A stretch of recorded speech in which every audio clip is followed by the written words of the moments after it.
Hey, this is Susan Blanton with the Create Happy Now podcast, and welcome back to the Intuitive Masters of Happiness series. Good news, we have 8 episodes left. In the last 2, I miscounted.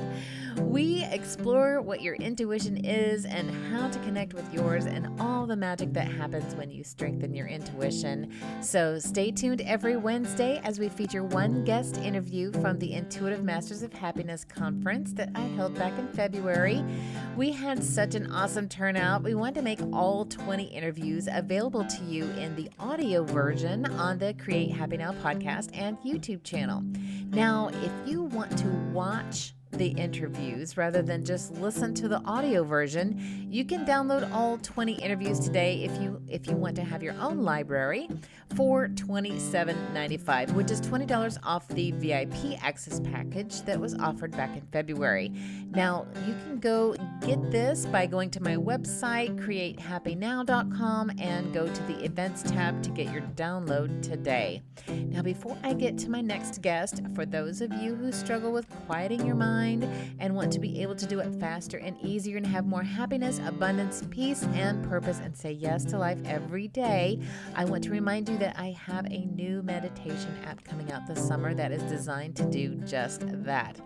I also have a new meditation YouTube channel. Both are called Create Happy Meditations. If you'd like to be on the waiting list for the app, go to my website and click on the meditation app tab and sign up today. Now, last week, Marcia Bench and I talked about why following the old life plan we were handed to by older generations didn't include following your intuition, and why that plan no longer works for the life we want today. My next guest is Kelly Suttell.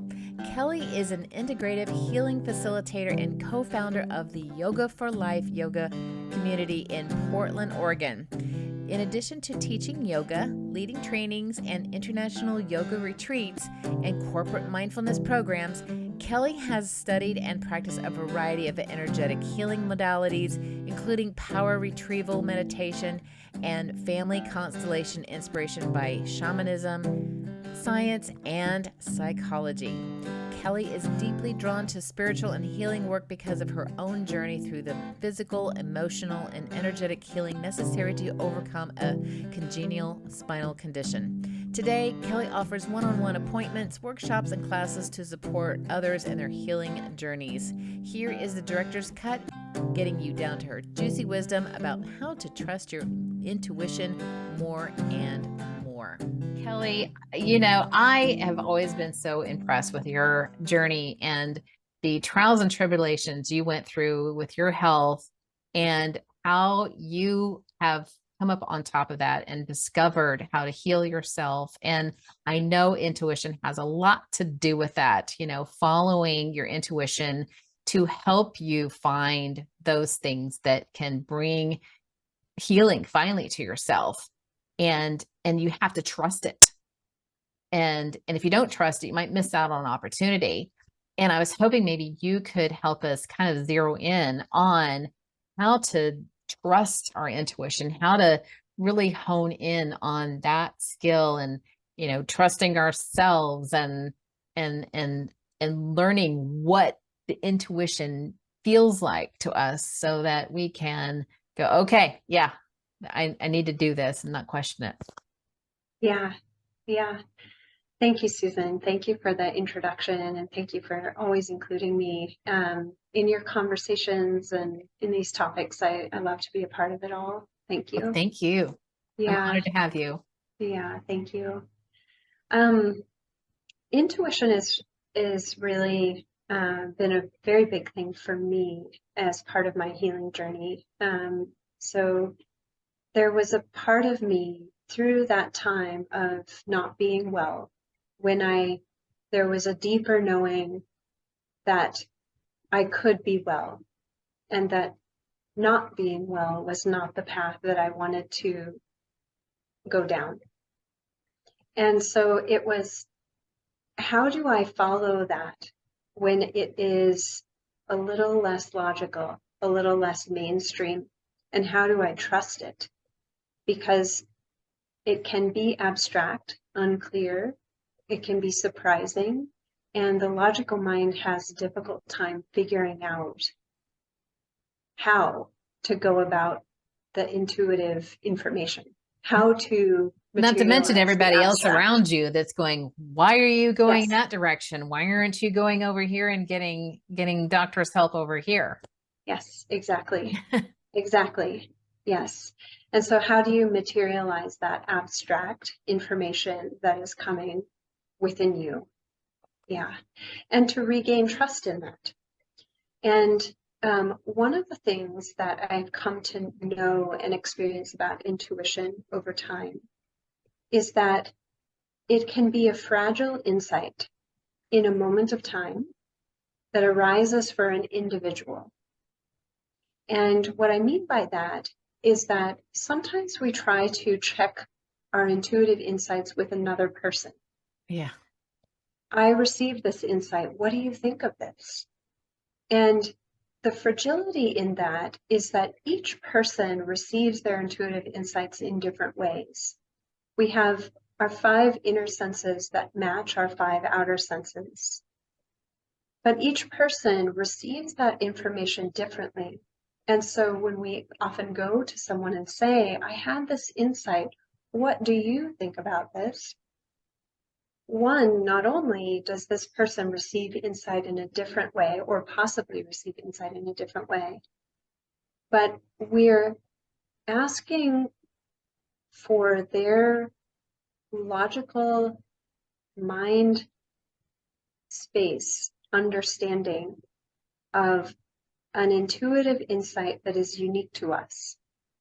And so their logical mind will try to put a spin on the information that came to us, which is uniquely coming to us and a very fleeting moment for us. Mm-hmm.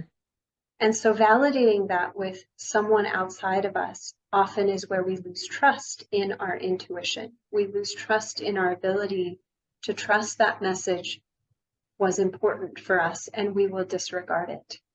Right. Because we could have been right in trusting our intuition. And somebody said, oh, no, you don't want to do that. And so then you don't do it. And then you either kicking yourself because you have, or you start losing your trust. Yes, yes. And we disregard those things. So one of the antidotes to that is to think about and even journal. Just spend 5 minutes journaling out. When have I had an intuitive insight? And what did I do about it? Or what did I not do about it? Not as a moment of judgment of good or bad, but just to point yourself back to the fact that we are all intuitive beings. We Yes. all have the ability to have intuitive insights. And writing it down is a moment to acknowledge that, yes, I do have this ability. And it's a first step towards coming back to trusting your own information, your own intuitive wisdom, your own heart's messages. So writing it down would be a good first step to kind of materialize that abstract knowing. Or to even write down not only like what you have had in the past, but to put down some things you'd like to see show up. And Yeah. then when they come up, go back and go, yeah, Yes. and it showed up like this. Yes. And that's fun. Exactly. It's like, filling in a bingo card and winning bingo. Totally. Totally. Yes. Yeah. That brings me to another thought around how do we regain trust? How do we materialize that abstract knowing, which is that bingo card? And one of the things that I have done is when I receive that insight, I practice following it just a little bit. So, for example, if something tells me I should go to the grocery store, but I know that my mind knows that I don't need something at the grocery store, I will kind of go in the grocery store and spend a little bit of time there and see what unfolds. Yeah. And either there's someone there that I need to meet with, there's a conversation I need to have, or there is something that I need to purchase from the grocery store that I didn't know that I needed that showed up for me. And so dedicating a moment to materialize that abstract knowing. The abstract knowing, need to go to the grocery store, need to call a friend, need to text this person, need to write down this information. And just dedicating time to do that is a good way to point back to, oh, what are the bingo numbers that actually got drawn for me?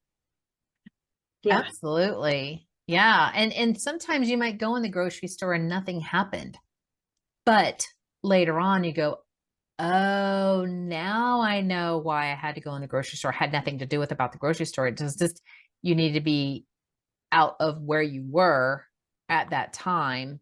And that just made it was the most convenient thing for you to do at the time. Exactly. I mean, it's sometimes you'll get a nudge that you're like, why? I had an example before, and I'll have little conversations, like I remember I wasn't happy with my job at the time, and I got a nudge saying, go check your LinkedIn. And I go, I already did that today. I'll do it anyway. I mean, this is what my conversation with my intuition was. And so I was like, okay, I'll trust it. I'll go see. And there was a job offer right there. And it was just in time for a layoff. So I was like, thank you. or wherever you thank your intuition, that it's like little nuggets of things like that you just go check it out, just go see, I had another one where it just was take the day off, leave your work right now, go to your boss, tell him a reason that you need to take the rest of the day off, just do it. I'm like, oh, okay. And it was so strong, it was so, I have to do that, could not stay. It would just be like fingers on a chalkboard if I had. So I went to him and I said, hey, I have a family emergency. I hate lying, but my intuition was like, you have to do it anyway. Just do it. So I did. I'm like, okay, now what? I said, go drive around the lake. Go look at lakefront properties. Why? And now I live near a lake. Yeah. Yes. Yes. Yes. And why is a mind question? And intuition doesn't come from the mind.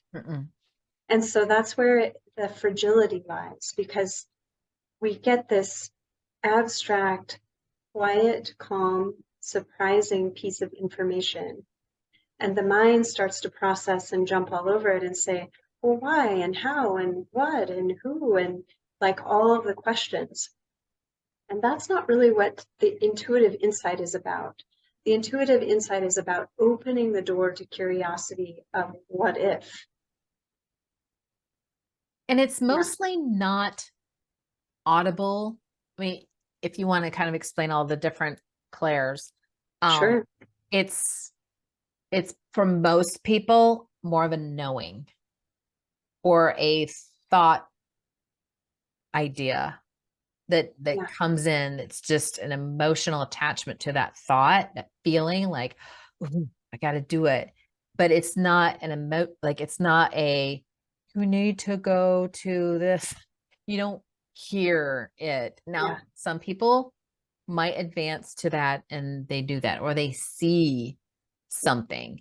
Can you explain all the differences there, in case somebody is having experiences like that and don't know what to do with it? Absolutely. Yeah, so each of our 5 outer senses also has a corresponding inner sense. So for example, sight. We see, we outwardly see, pick up external information, etc. We also have an ability to see things within. So for example, in our dreams, we see things. In guided meditations, visualizations, we see things. Now, we may see them a little differently than what we see with our eyesight, but we're seeing it from within. The same with hearing.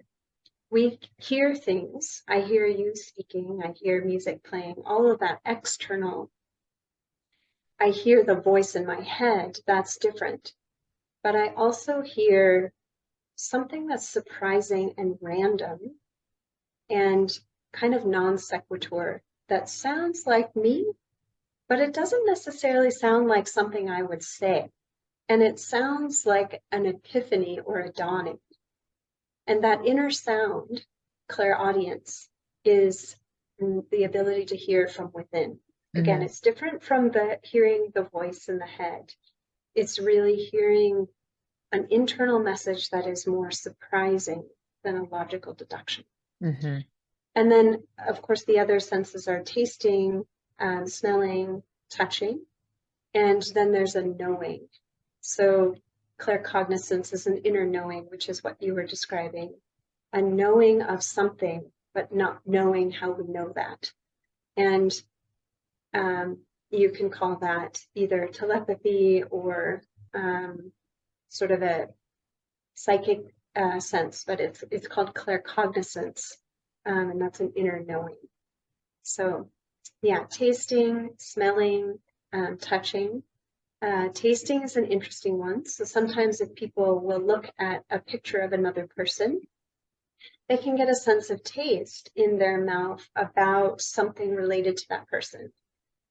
Sometimes maybe a metallic taste or a little minerally taste, or similar with clairolfactory, which is the sense of smell from the inside. They're looking at a picture, or perhaps in a dream, you notice that you're able to smell something. That's a sense of clairolfactory. So dreams can be a big part of pointing at what our intuitive gifts are. So yeah. Maybe that colloquial term, get a bad taste in my mouth. Maybe that has to do with our Yes. intuition, right? Yes, You get a that's a bad taste in your really mouth. good point. It's a really good point. Yeah, you just wonder. Yeah. Yeah. Yeah. So what are some other tools that someone can use to help solidify that trust? There's kind of recording it and just being aware, being mindful that you're consciously asking and waiting for direction, and then seeing that direction and taking action on it, because your intuition likes for you to take action on it, because more you take action on your intuition, the more you're going to get that stronger impulse. But what are some other things that gets in the way of us not even trying or feeling like intuition is not something to even consider? That's a good question as well. So the first two techniques are to write down, so kind of reflecting, building your trust back with yourself. The second technique was dedicating some time to following an intuitive hit of grocery store, calling, texting a friend, etc.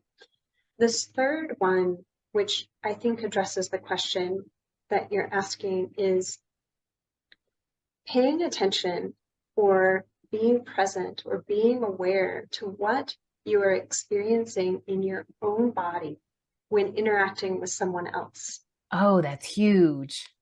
Yes. So when you're having a conversation with someone else, you're listening, but you're also experiencing things within your own body that you know, that you hear, that you see, not through the eyes, but seeing within, that you can smell, taste, or that you get a sense of.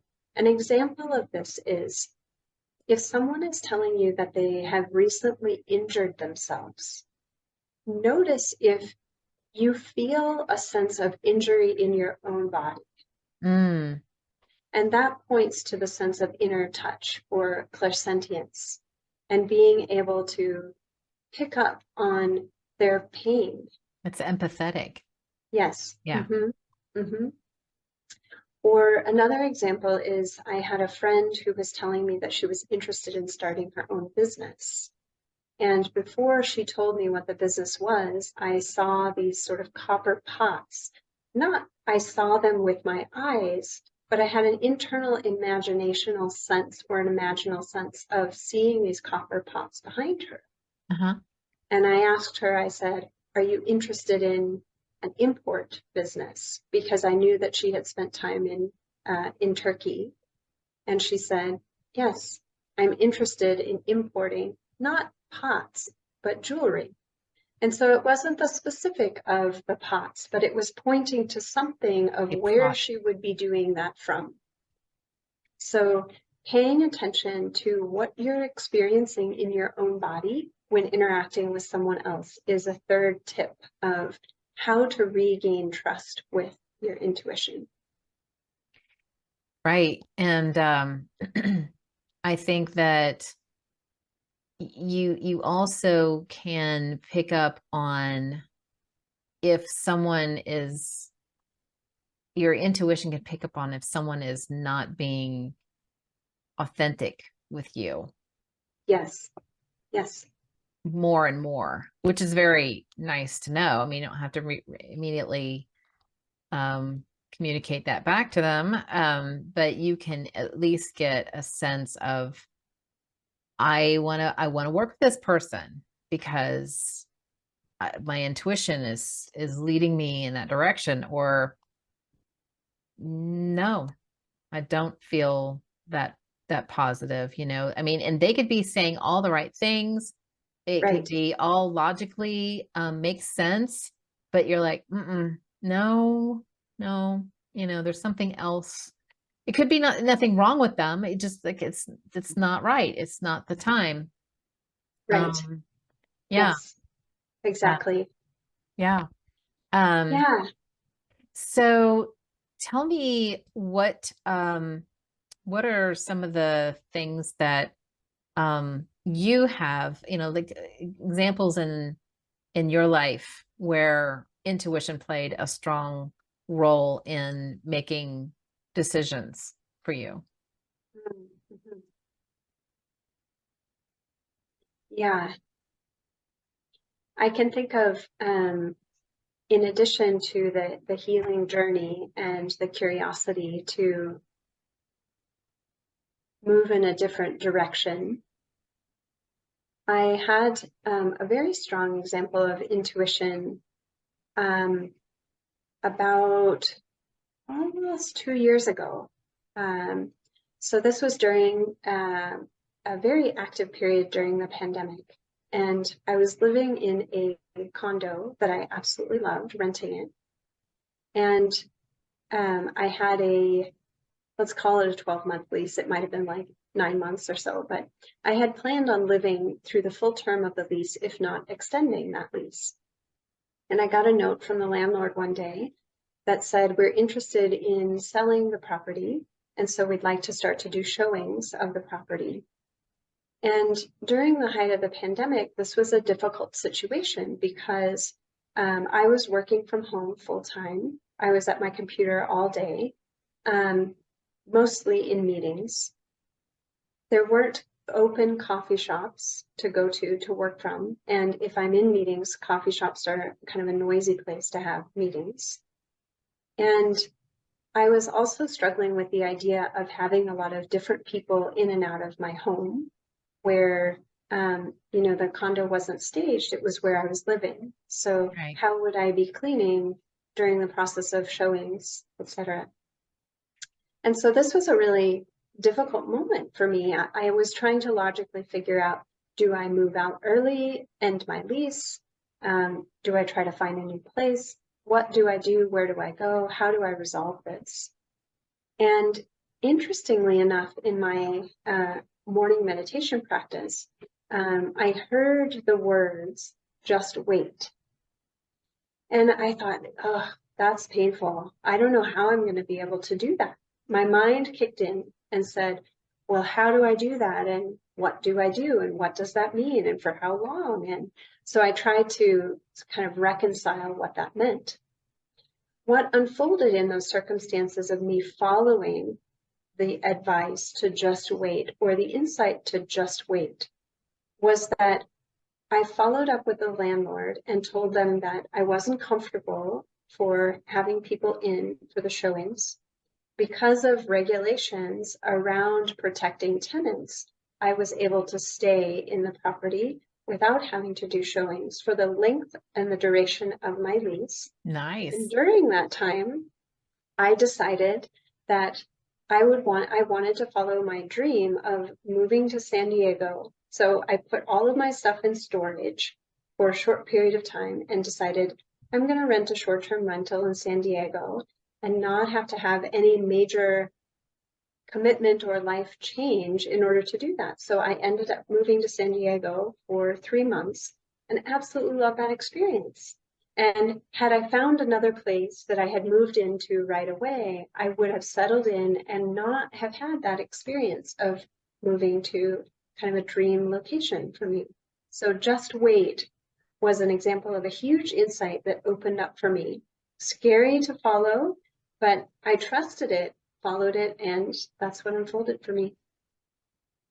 I've had that just wait direction before, Mhm. where I was like, well, why can't you tell me now? Right? Yes, yes, But it's yes, almost like some things need to be put into place before they can tell, it's like dealing with a company or something, and you're asking them to tell you, and they've got to rearrange some things before they can get back to you.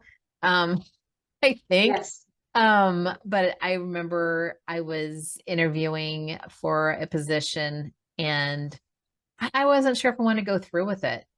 I didn't know if I wanted the job or not. And I'm like, well, should I? Maybe I should. Maybe. And I was like, I'm getting out of my intuitive ways of doing things. So I was like, okay, what should I do? Mhm, I was like, mhm. wait till Thursday. And that's the day they were going to tell me if they were going to give me an offer or not. And so Thursday morning, I knew. Like I didn't Yeah, know before. I knew the day of yeah. what Mhm, what was the next plan step. So it's things like that that I'm like, okay, I can trust my intuition because mhm, the action I took on it worked, mhm, and mhm. it worked out for me. So yes, well, Kelly, I mean, you've given us a great lesson on how to trust ourselves, trust our intuition, follow it, listen for it, and however way that we listen for it, everybody's going to be unique, right? Yeah, And just play with it. Play with it. Don't worry about it so much, but just play with it. Like I think Abraham Hicks talks a story about thinking about a feather and then finding one. And then one yeah, day she was talking to somebody about cut glass. And then she's like, oh, let's go into this store.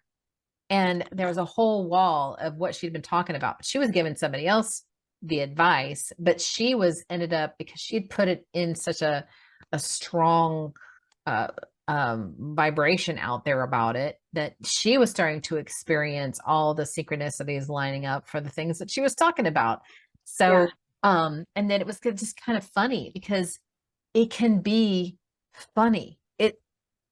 It's sometimes it's Yes, entertaining, you're like, haha, that yes, was really funny. Right? yes, yes. That brings up another really interesting point about intuition. It is, um, it comes to us when we're in what's called parasympathetic dominant states Yes. in our nervous system.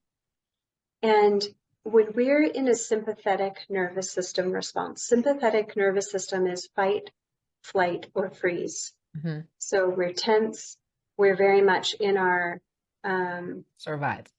survival state. Yes. But when we're in a playful place, when we are relaxed, when we're letting go, when we're in that rest and digest and heal stage of our nervous system, which is called parasympathetic dominance, that is when we can receive those messages as well. And they Yes. are playful and they Mhm. are lighthearted. And it's a whole other conversation around Yes. why. But it's a very gentle space. And so I would also encourage people to notice what insights come to them when they're relaxed, what insights come to them when they've been playing in nature, just Mm-hmm. like you said, playing with it or playing with yourself in a way that lets you come into that more rest and digest place. And that's where you'll start to receive more of those insights as well. Right. It's when you unplug. It's when you Yes. get out into nature. It's when you let yourself play and see the world from your child self, Yes. a place from self-love, a place from being present, a place of, contentment is where it's going to be the strongest signal. Yes. Yes. Yeah, yeah. Well, Yeah. Kelly, this has been just got lots of nuggets of goodness of how to trust ourselves and trust our intuition on top of that. And I hope the listeners have written copious notes on this one for sure, because this one was really good. So thank you so much. And I wanted to give you an opportunity to share with the audience of what you've got going. How can they get in touch with you? Sure. And thank you for that. Um, let's see. Later this year, I will be hosting a yoga teacher training program. That will be towards probably September, October timeframe. And I'll also be hosting again the Heartwise Living program. I just kicked off that session about a week ago, and there's a brilliant group of people taking that program with me. It's a live taught 7-week program, and we really dive into hearing the wisdom of our heart. So very much into intuition, but removing the obstacles in a deep sense. What are the hindrances to us being present? What's preventing us from working with our shadow? How do we absolve circumstances and programming around perfectionism? And how do we relate from our individual sense to sort of our social sense, so the microcosm and the macrocosm? So Heartwise Living, I'll be teaching that again in the second half of the year, and people are welcome to check that out on my website. And I Can you think share that your will be website? linked. Yeah. It's kellysuttell.com, and it's KELLYSUTTELL.com. I'll put that So right here. All right. awesome. Thank you Awesome. so much, Susan. Thank you so much for joining us. It was definitely very valuable information. And I know that you live and breathe intuition on a daily basis. And so, you're getting it from one of the best. So thank you so much. Thank you for having me, Susan. It's such a pleasure. Thank you. Thanks for listening to this episode of the Create Happy Now podcast. Please be sure to subscribe, and if you are watching on YouTube, hit that notification bell. If you have a topic to suggest, please leave a comment below. Catch the Create Happy Now podcast on iTunes, Google Podcasts, Podbean, Spotify, Audible, iHeartRadio, Player FM, Listen Notes, and Podchaser. Check out other YouTube videos on the Create Happy Now YouTube channel, and if you want more, check down below for resources, courses, and events, or go to www.createhappynow.com.